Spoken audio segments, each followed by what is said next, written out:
Here you go.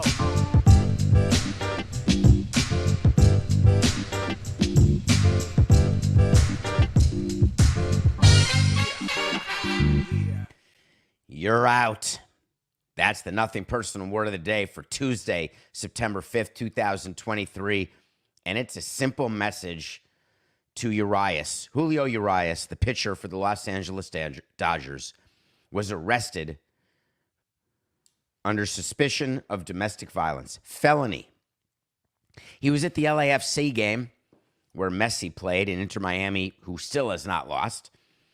They released a list of celebrities attending the game, from Leonardo DiCaprio to Tobey Maguire to the Dodgers pitcher, Julio Urias.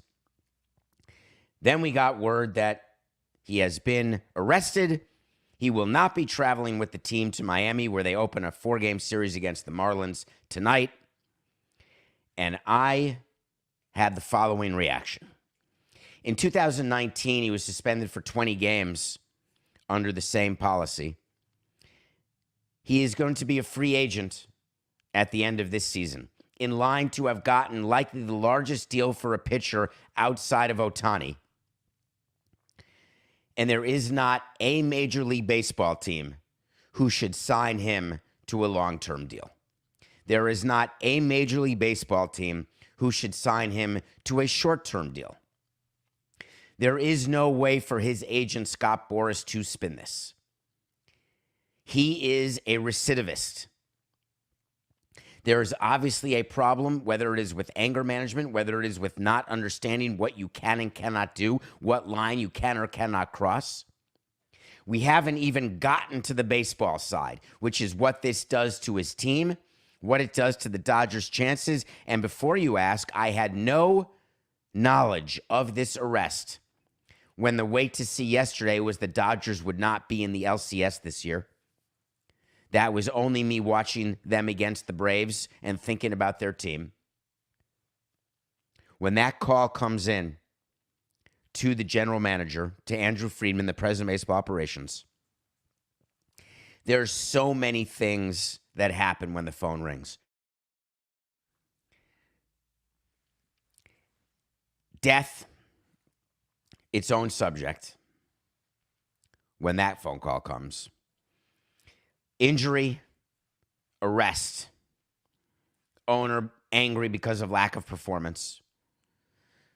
When you get a call about a player, the arrest when it is a violation of domestic violence, and this is me talking, I am very, very strict in my head when it comes to arrests, when it comes to DUI, when it comes to hitting women or hitting your significant other.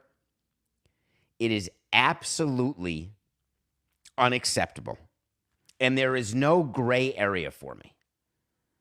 We supply drivers. There's now Uber. If you don't know how to manage your anger, we all have had arguments and disagreements with significant others. It is difficult to be in a relationship. Some people are good at it. Some people are bad. Most people are average to below. There is no argument, there is no scenario where you hit a woman. I don't think there's a scenario where you hit a man either. I don't like pugilism, but you do not hit a woman. Back in 2019, we went through the entire issue with MLB. Was he charged? Was he not charged? He was not charged for what happened. He was suspended 20 games. In the history of this policy, not one player has been suspended twice, and this policy started 8 years ago. The theory is that you get counseling, you get training, if you get a second chance, you don't violate it again. So baseball hasn't had to deal with this. So Andrew Friedman gets the call that there's been an arrest. If the Dodgers security people are good, he got the call before baseball even got the call. Because the loyalty of the local resident security advisors, the loyalty is with the team, not with the league. So the theory is you're supposed to get the call first, then baseball gets the call, then you talk. But forget and regardless of who got the call first, Andrew Friedman gets the phone call, has to speak to Stan Kasten, and they need to make the immediate and quick decision with their PR person with the normal statement of, we are aware of the incident. Standard statement. We're aware of the incident involving Urias. While we attempt to learn all the facts, he will not be traveling with the team. The organization has no further comment at this time. No problem, easy. You take it right off the folder inside the phone of the PR guy. You release it, no problem. But in reality, what the Dodgers are doing is speaking to baseball and understanding how quickly he's going to be put on administrative leave and the likelihood that he is no longer going to be eligible for the postseason. I don't want to criticize a team for doing what I would have done, even though I look back and realize that the process of the action that I'm about to tell you sounds terribly cold and calculating. But the speed in which the Dodgers went to what do we do on the field was warp speed. One of the things that we can't talk publicly about is how willing we are to look the other way when things happen with players, how badly we want our best players to be playing, how much we understand that great players are not always great people, and you just swallow hard and recognize that they are who they are. They're going to do what they do, say what they say, but we need them performing. When you know that that decision has been taken out of your hands the way the Urias decision has been taken out of the Dodgers' hands, the speed in which you move to the practical result and problem that you have. And I don't regret that because my ultimate responsibility is to keep the lights on and to keep the team winning, to figure out a way to get through October, to get a ring. But in the meantime, when the cameras aren't rolling, the discussions are had about, are we even going to consider re-signing him now? Scott Boras' agent, who's been very busy given how many players he has who do not perform up to the standards of their contract, up to the levels of their contract, how many players he wants to get overpaid, how many players he wants to place on teams and have the teams regret it, but then come running back when the new players are available. Boras has to decide, is he dropping Urias? Is it Urias or Urias, Coca? I've said it both ways always, and no one's actually ever specifically said to me which way it is. So I'm going to go with Julio, and you're going to know exactly who I mean. The way Scott Boras looks at this situation is that if he believes that Julio is going to be Trevored, then that will be the end of him spending 1 minute focused on his free agency. What I mean by Trevored is when Bauer, when his suspension was done and he was released by the Dodgers, he was not going to be re-signed by another major league team. There was no reason for his agent or agents, Rachel and whoever else, there was no reason to spend any time on any club sending any presentation of how great he was. He was not going to be signed. Boras is going to know that now that Urias has been charged, he is going to be levied a huge suspension, delaying his free agency, and the opportunity, Urias, thank you, and the opportunity for any team to forego any moral compass and go ahead and sign him on the cheap as a quote-unquote pillow deal. The pillow deals are meant for players who are injured and trying to prove that they're coming back from injury and they can do it. The pillow deals are meant to provide a player who has not performed up to the baseball card for a period of 1 to 2 years. He gets a pillow deal. Look at Correa, sign a 1-year deal, and then go for the long-term deal after, which he got with Minnesota. But when it comes to somebody who is the first two-time offender, will be the first two-time suspended player under the domestic violence policy, what team would offer him a pillow deal? It's not a question of his skill. It's a question of the opening signing press conference. The reason I like having you form your understanding of this issue around the opening press conference is that's how teams think. What can we say here? It's really easy to say we believe, and our baseball people believe, that what you've seen in the past 2 years is not what you're going to see. You're going to see how his greatness from 3 years ago. It's easy to say in an opening press conference, hey, no doubt he's got an injury history, but we believe in our training staff and we believe in this player and that he's going to play. All that is easy. A wife beater? What do you say? Hey, we believe that he's not going to do it a third time. We know that twice was enough and he's really learned his lesson. You can learn a lesson when it comes to racism. Hopefully you can be educated. When it comes to making anti-Semitic comments, hopefully you can be educated. When it comes to domestic violence, I am very binary. Either you do it or you don't. The second type of press conference that we talked about was the injured one. Hey, the player's injured, but don't worry, he's fine, and it's going to be fine. Well, on September 4th, 2023, a full 2 months, if the World Series goes 7 games, but even if it does, it's going to be 2 months, before free agency begins, Shohei Ohtani's agent has started the process.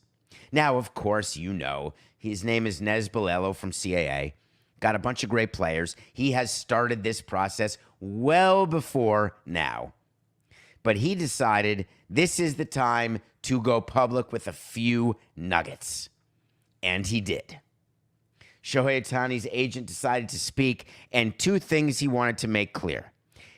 1, we're not upset with the Los Angeles Angels for calling out the fact that we didn't want an MRI.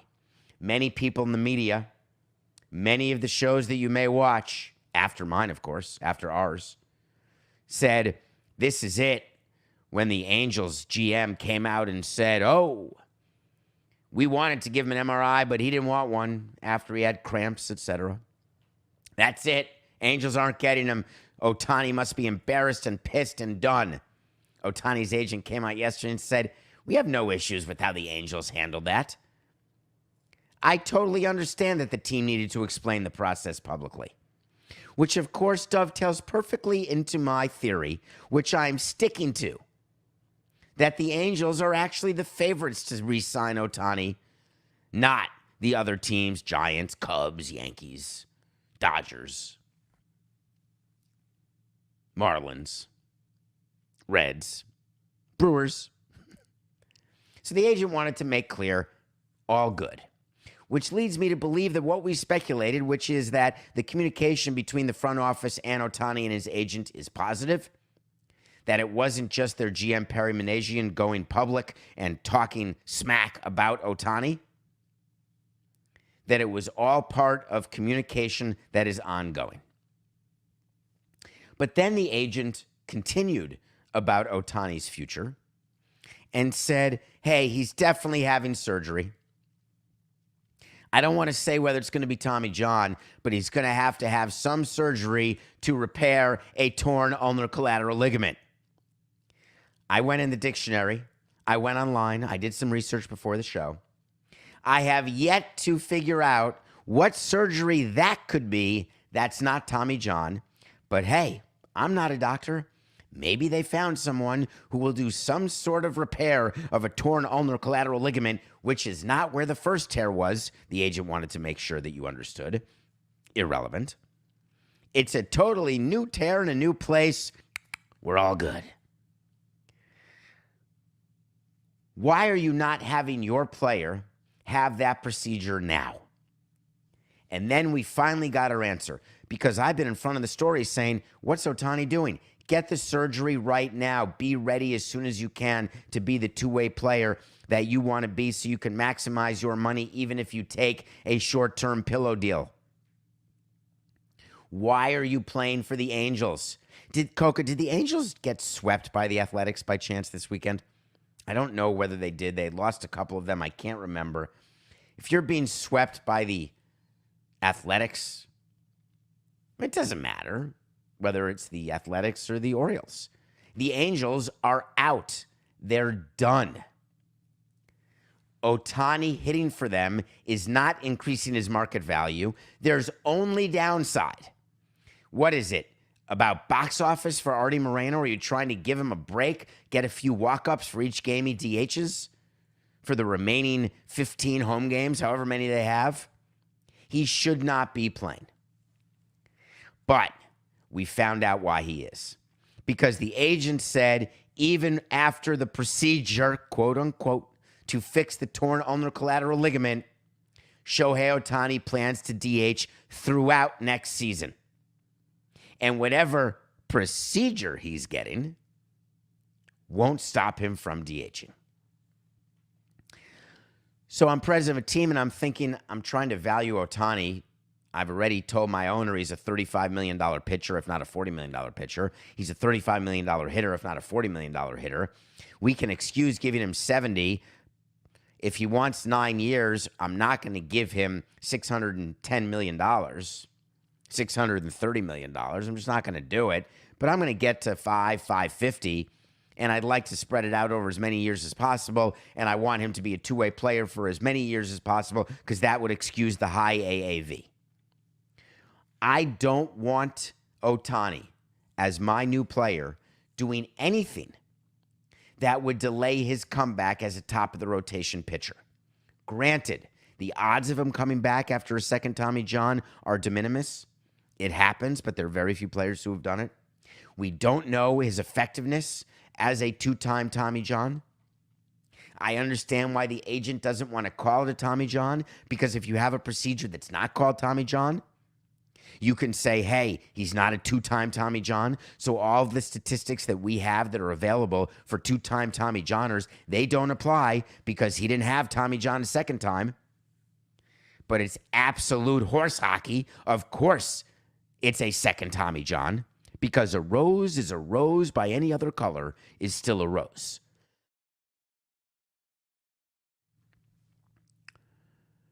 So you go to your new team and you're pitching Ohtani, which really you don't have to pitch. We're the ones who will be pitching the school system. Great places to live, the great commute to the ballpark, the great community, the inclusion, the excitement, how happy his translator will be raising his family in your town, in your city. We're not giving Ohtani more money because he's going to DH sooner next year.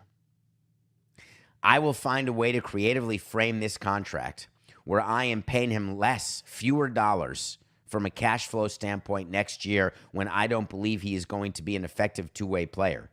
And I'm willing to pay him more when he has a chance to be an effective two-way player in 2025, but I want him to have the surgery now. So when the agent is tampering with other teams and teams are tampering with him, which is going on for sure. Sorry, Commissioner. There are teams tampering with Shohei Ohtani and his agent. There are players tampering with Shohei Ohtani and his agent. I promise you. Why they are not getting the message, which is something I've done, which is going to a player we have to get a message to a player we don't have who we're trying to get, hey, don't forget to mention how awesome Miami is. I want the message gotten to Ohtani that A, have the surgery, B, don't stress out about coming back in March or April to be a DH. We are with you and in it and want you for the long haul. Even if we're not prepared to offer him 8 to 10 years, I want Ohtani's agent to think we are because I want to be at the table. I want a chance to get Ohtani.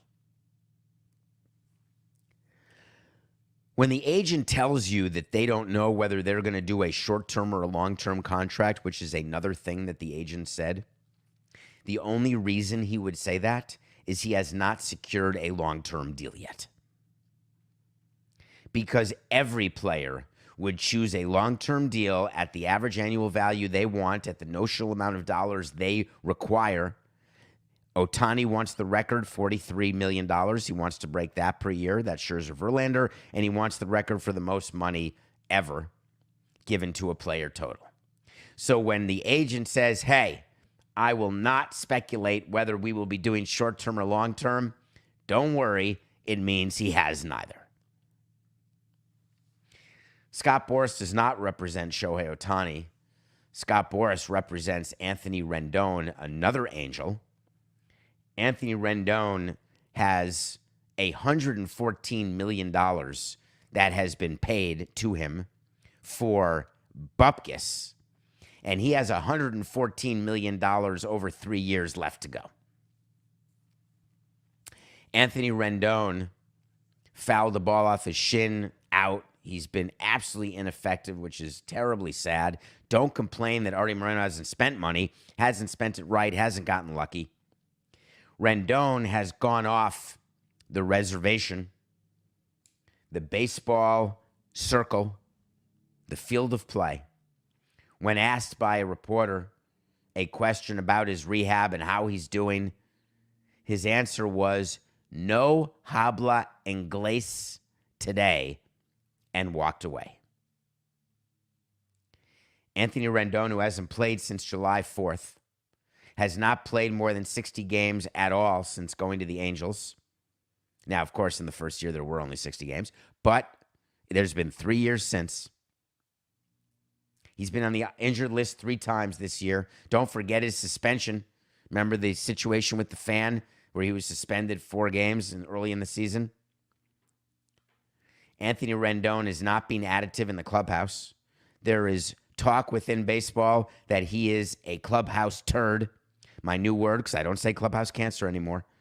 We've canceled that from our nomenclature, that he's a total clubhouse turd. Now, I could argue any player who has Scott Boras as an agent is closer to that than anything else. There are some exceptions.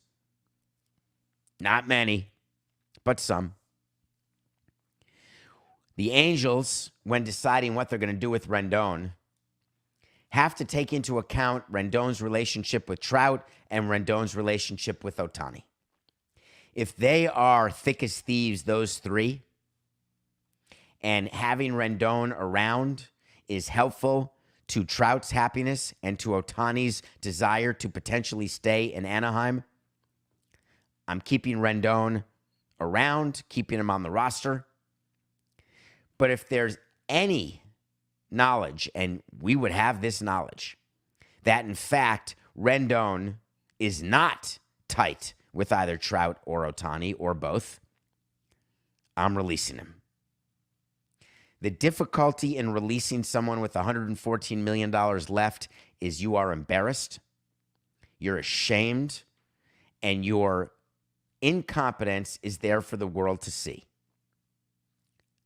And there are some owners who so badly don't want you to think that they've made mistakes that they'll double down, triple down, quadruple down. They will hurt their present and their future just so you, the fan, won't get fodder to say, wow, that guy, that owner, that GM, they stink. They can't find the right players to sign. Allowing PR and fan thought to interfere with the makeup of your team and whether or not you're willing to admit a mistake, that's the mistake. I don't blame the Angels for signing Rendon. When you go back to when he signed that deal, he was the best position player available in the market, the number 1. He was so good on the Nationals that you could pencil him in for 30 a hundo. And I don't even know his stats, Coca, but I'm going to assume he's a 30 hundo guy with above average defense at a premium position, middle of the lineup every day. You want him. When he signed with the Angels, you remember what the response was. It was, my God, these guys, they're stacked. It didn't work. I never minded admitting a signing didn't work. But that is another reason to only sign short-term deals, 4 years, 5 years, 6 years at most, because when it doesn't work, it's less painful. Hey, didn't work, we're moving on. But when you're going with all these 8, 9, 10-year deals, you end up really putting yourself in a position where you're making decisions not in the best interest of the team.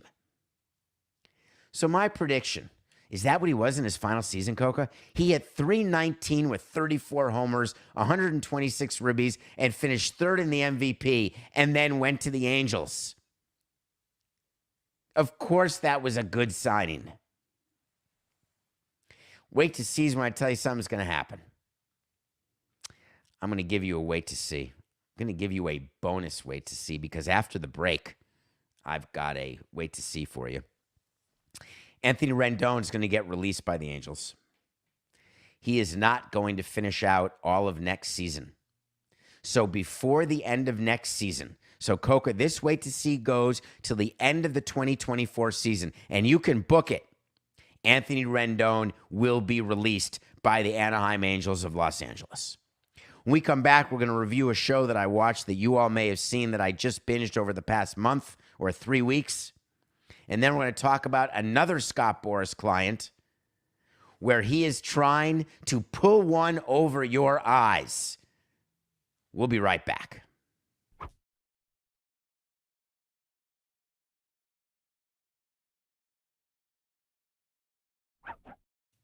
Welcome back to Nothing Personal. It's David Samson, Matthew Coca. Get ready. We are under 24 hours away from releasing our first of 4 specialty shirts. One of you got it right, and you'll be getting something cool in return. DavidSamsonPodcast.com.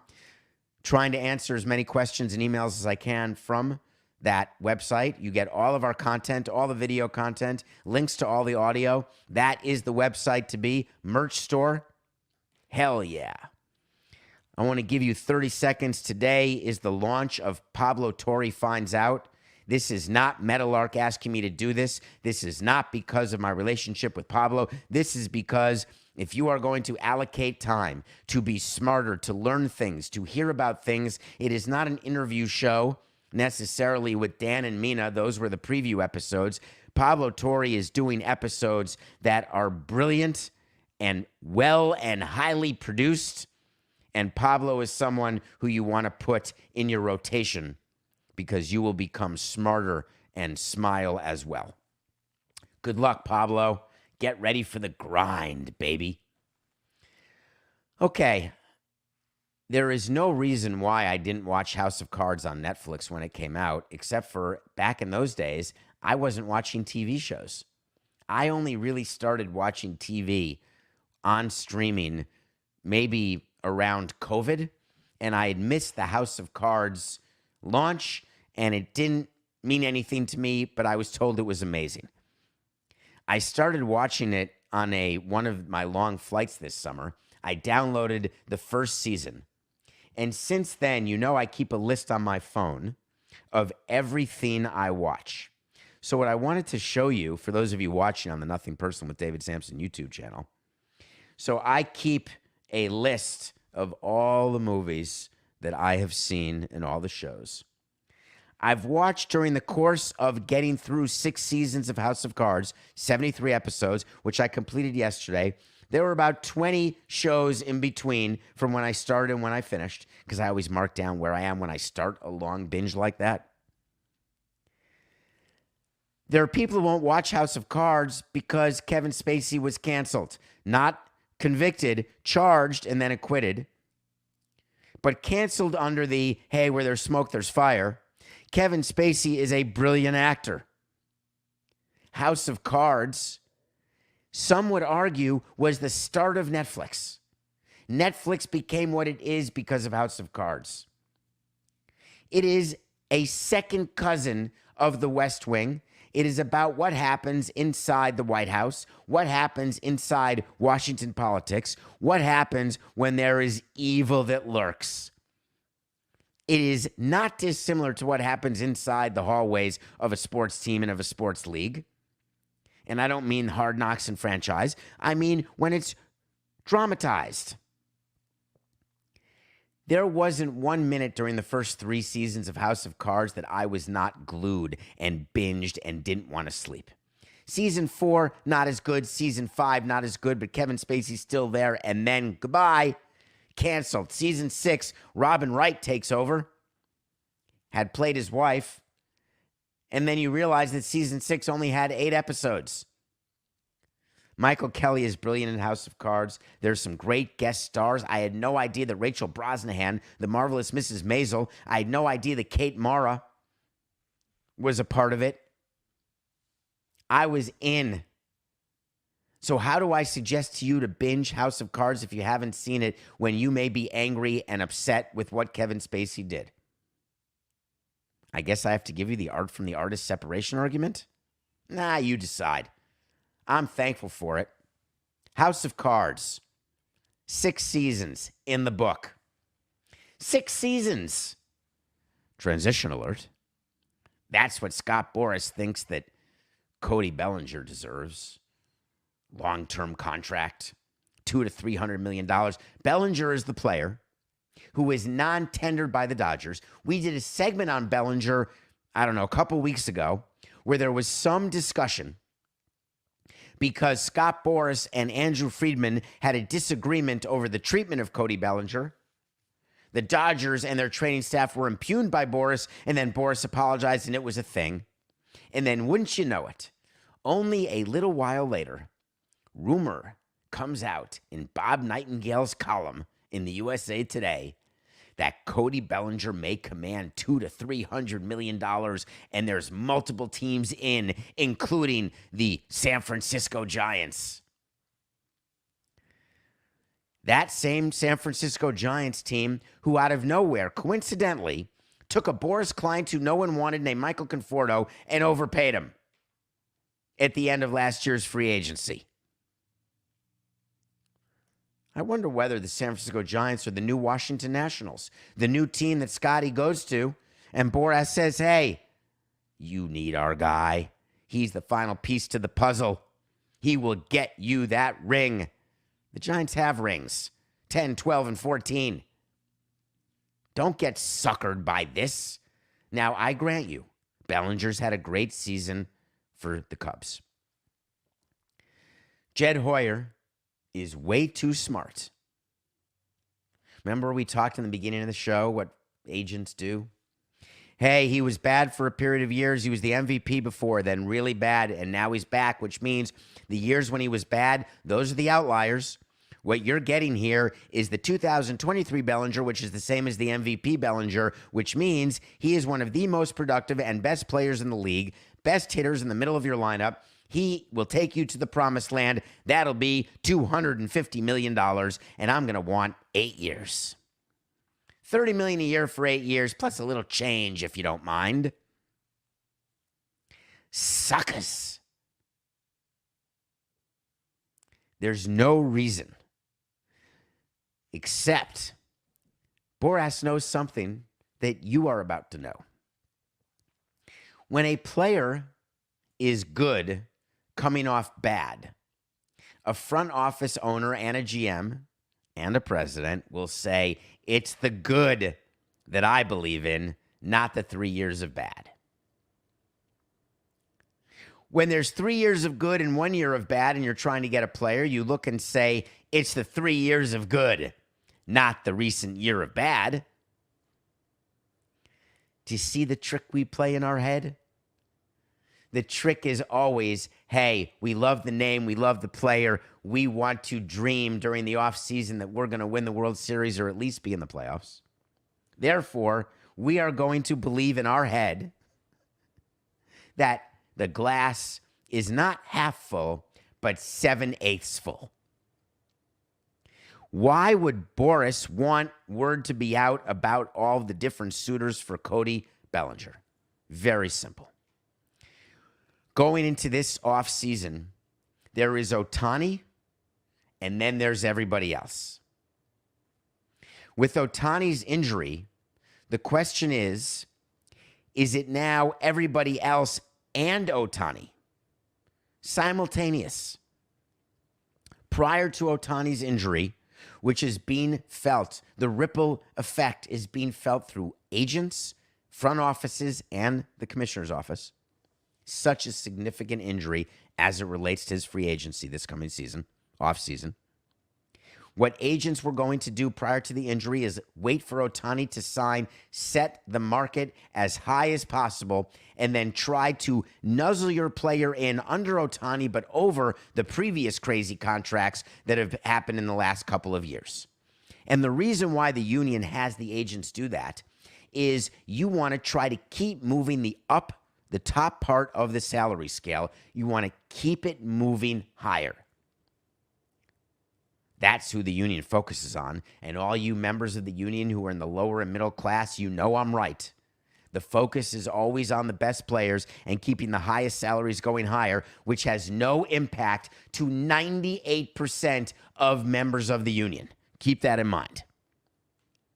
A middle reliever, a closer, even a good bat, their market is not being made by the Turners and Seagers of the world, the Ohtanis, the Betts, the Trouts.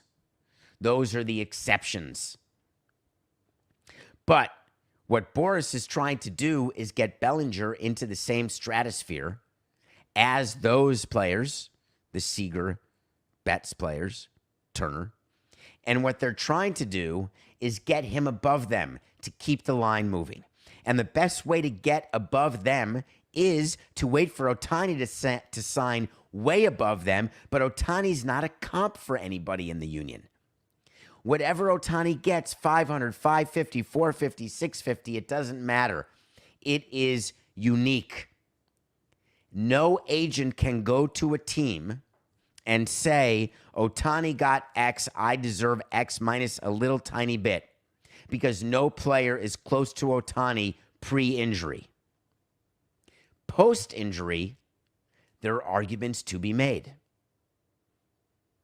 So the union is working with Ohtani's agent, trying to figure out what is best to do with Ohtani. Do we go short-term? Do we go long-term? Do we go the highest AAV but make it a short-term deal? Do we make it heavily incentive-laden? No. That's what a team should do based on games started, based on number of at-bats.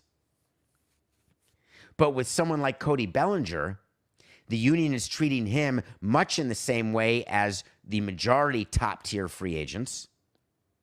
But because his agent is Boras, I believe that Bellinger is going to wait to sign until Ohtani signs. Because what Boras is going to try to argue is that for all you teams who didn't get Ohtani, you need my guy. You may not get him. It's a much stronger argument than you may not get him to say you didn't get him.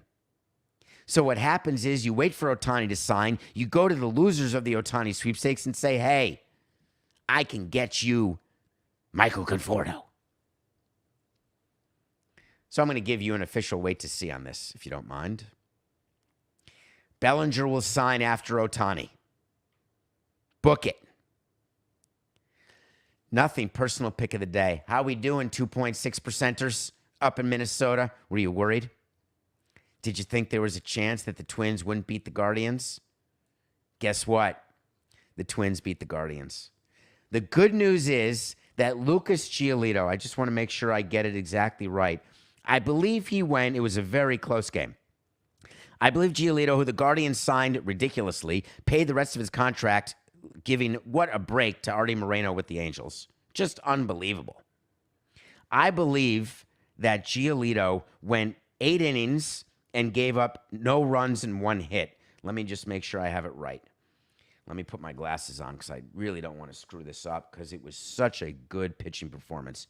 Lucas Giolito, 3 innings, 7 hits, 9 runs, 9 earned, 3 walks, 3 Ks, 3 home runs. OMG. How you feeling now? How you feeling that a position player pitched 4 innings? No, you're in the race. Don't you worry. The Guardians are 66 and 72. I think they should waive Giolito right now. put him back through waivers and see if the Dodgers will claim him just to get to October. Figure out someone who can take some innings while Urias is not pitching. Anyway, we went our pick of the day. We're 122 and 120. Our pick tonight. What a series. Do you know the Astros and Rangers in the AL West are tied in the loss column? The Blue Jays are only a half game back in the wild card. The Mariners are leading the division. This is unbelievable. You have the Mariners leading the division, the Orioles leading the division, the Rays are leading the wild card, but then you've got Astros in there, and the Blue Jays could sneak in, which means the loser of Rangers, Astros, Mariners may not even make the playoffs. That's September, baby. Mr. Two-time Tommy John, love you, Nate. He's going for the Rangers against Mr. No-Hitter, my Cy Young pick, Framber Valdez of the Astros. We're going Eovaldi and the Rangers over Valdez and the Astros. That is our pick today. So speaking of the race and how exciting September is, play some music for me, please. You know what I want? I want to talk to Samson. It's a late so you want to talk to Samson. Did MLB create a new problem with the third wild card? Teams now are forced to buy at the deadline instead of sell because they are only, quote, 3 games back, but in reality have no playoff shot.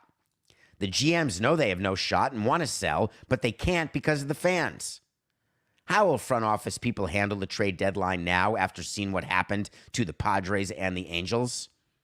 Love that. Thank you for going to davidsamsonpodcast.com. David P. Samson on Twitter. I got to call it X now. Sorry. Get me those questions.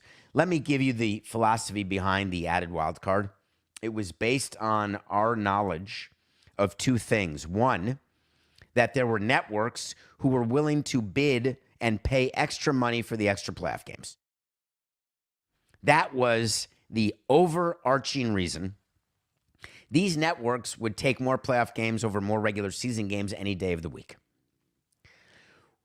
As an industry, you're trying to prove to the Players Association that, hey, we're trying to increase our revenue. You generally get 50% of revenue. Getting more broadcast revenue is in all of our best interest. Let's play more playoff games, and then maybe you'll agree to shorten the season from 162 to 154 while taking a concomitant pay cut from 162 1/62 of your salary to 154 1/62 of your salary. What do you think, union? Are you in or are you out? Then you had owners say to the commissioner, we want a third wild card because we want our fans to believe that we're in it longer even when we know we're not. Once in a while, we'll pull the plug when our fans think we're in it, but the majority of time, we're probably going to say we're in it, we're not going to sell, and then we're going to try to parlay that into more season tickets the next year, excitement over what can happen in the next year. The commissioner was in favor of an extra wild card because the more teams in it, the longer, the more attendance you're going to have, and the more press releases you can give saying how great attendance is during a particular weekend or in a particular city. It's all about narrative. It is in the best interests of baseball when everyone's talking college football, everyone's talking the NFL. Baseball wants to own October, but shares it with the other sports. The excitement of October, the excitement then of September is what you want, because now you've got 2 months. They've never quite found a way to have August and July exciting other than the All-Star game because they own those months. So the incentive to make those more exciting, you do the trade deadline, you do the waiver trade deadline, you do a couple things here and there, maybe move the draft to the All-Star game. You try different things, but the urgency to be great during the summer when you're alone is less than the urgency to differentiate yourself during the fall when you've got more competition.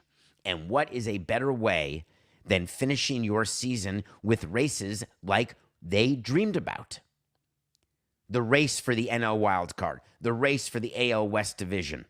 with so much on the line. Either you're in or you're out, and once you're in, you have a chance to take it all the way to the promised land and get the ring.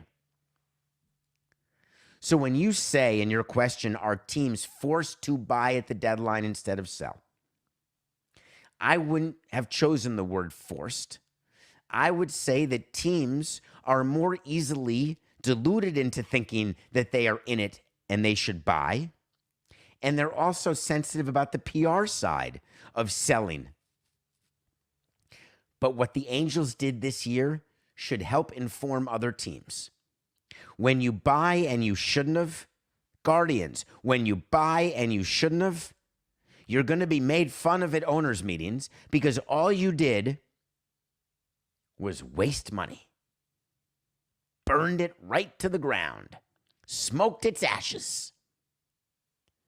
It leads to the first owners' meeting after the season where the commissioner gets up and looks askance at clubs who did things that were financially irresponsible, puts up a slide pointing out how irresponsible and bad a team did during the course of a deadline or during the course of a season, and then says, it's just business.